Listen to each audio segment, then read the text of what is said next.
As I was saying earlier about reusing some of these sculptures, these two are, the torso and head thing is the same as, it's the same sculpture as on the Bad VR painting over there. These are both earlier paintings than that. This one here is the first of them, and this came from a series of large portraits that I made in 2016.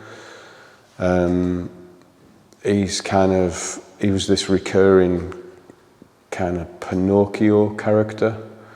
I'd been reading a lot about mannequins and the evolution of puppetry and how it's something universal, it's a cross-cultural thing, this idea of making fetishes or kind of like monsters, or you see it on Easter Island, and you'll see it in kind of like, lost tribes in the Amazon. They make like hideous versions of themselves, and they're often kind of tended to, they have like a ritualistic or spiritual significance.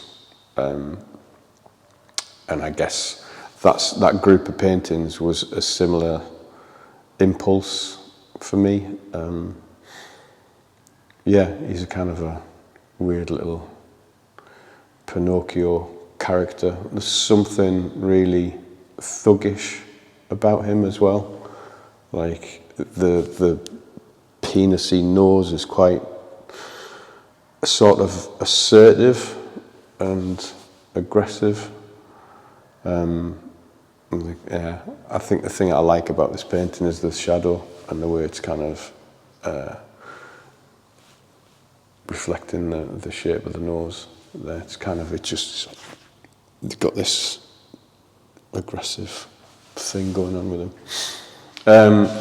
And this one,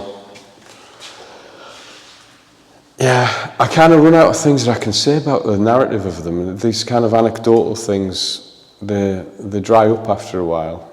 I don't know, it seemed to me kind of like a couple that had ended their relationship. The one behind just seems to be dead or kind of like reanimated. And the one in front is facing away, kind of like very much stoically ignoring the thing behind him. There's a severed head behind it on a box, and he's absolutely tuned out from that.